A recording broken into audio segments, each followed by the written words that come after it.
What do you think is most broken about the system? Oh my gosh. I know. This is why you have me here, to ask you questions that make you think. Primary care physician.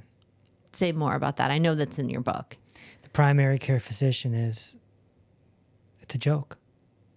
It's a joke. They set it up so that you have this one authoritative person that dictates your whole health. Mm-hmm. You know, like you can't go to a specialist unless you go through your primary. Mm-hmm. You can't, you know, you might not be able to get a certain medicine unless you go through your primary. Mm-hmm. If you need a note for school or class or something, or your job, you got to go through your primary. And so the primary care physician is essentially a police officer, Mm-hmm. you know? And if you're not awakened to this, then you're just going to get tricked. And, you know, they prescribe the basic drugs, which are statins, proton pump inhibitors, blood pressure meds. You know, those are the three big ones right there. Ozempic, something like Ozempic would come from your primary, you know, and these people are just soldiers fighting in a war that they may not even believe in.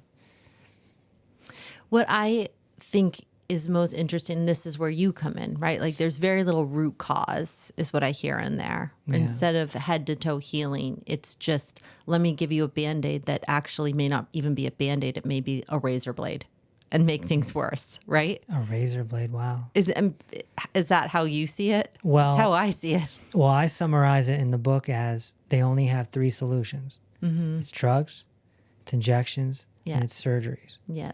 So you have to ask yourself, if you're going to your medical doctor, Mm-hmm. are you okay with those three options? Mm-hmm. If the answer is no, you might want to go in the opposite direction, Yeah. which is me. Yeah.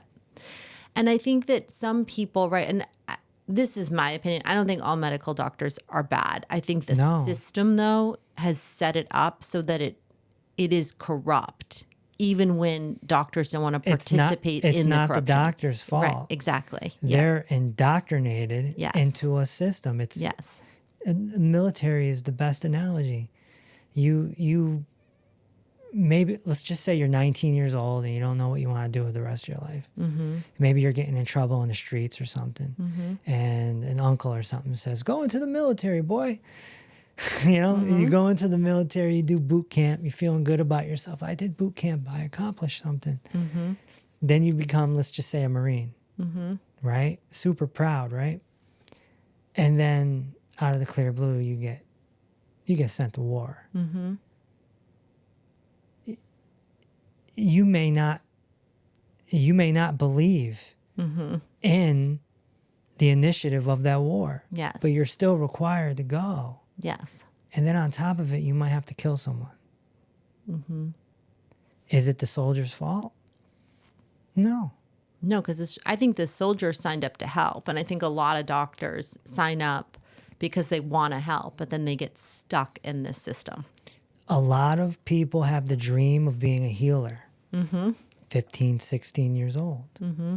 And then they become the doctor and realize that they're not trained to heal. Mm-hmm. They're trained to treat. Mm-hmm.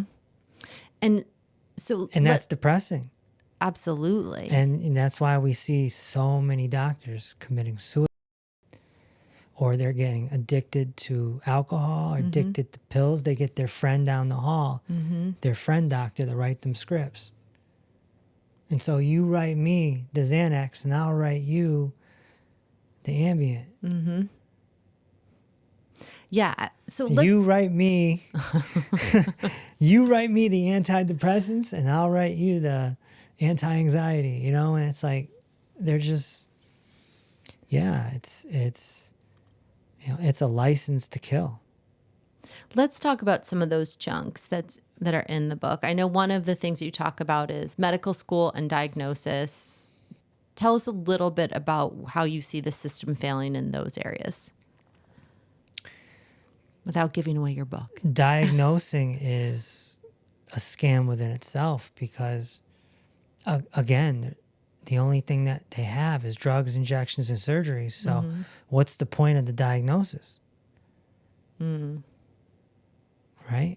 Say more about that. So, And this is for some diseases, I'm assuming. right. Like, Yeah. yeah, if you get diagnosed with, let's just say, fibromyalgia, right?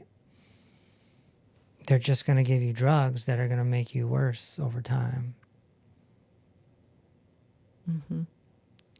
So what was the point of the diagnosis? See, human beings, they love acceptance. So if somebody can fast track them to acceptance, they feel better. If you get diagnosed with fibromyalgia, you're going to find acceptance in that because they found it. And you could call it an answer. Yeah. And then they're going to hit you with it. It's genetics. That's Right. their excuse for Or everything. unknown, which is a lot of the time. Like, So we you're don't going to know. go, oh, I got it from my grandmother. Yeah. Yeah.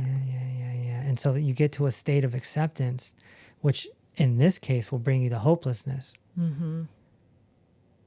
Yeah. Whereas us over here, we reverse those things all the time.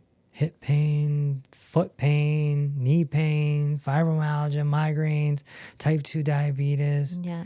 AFib, Yeah. like gone. And so, what they're saying, it's just not true. Yeah. We've proven it, and it's all on video. So the other thing about diagnosing is they've created a system where they overdiagnose. And the reason why is because there's malpractice insurance. So if you're the doctor and I come to you, you have malpractice insurance. I actually do have malpractice insurance. Yeah. Right. So it's no different than having car insurance.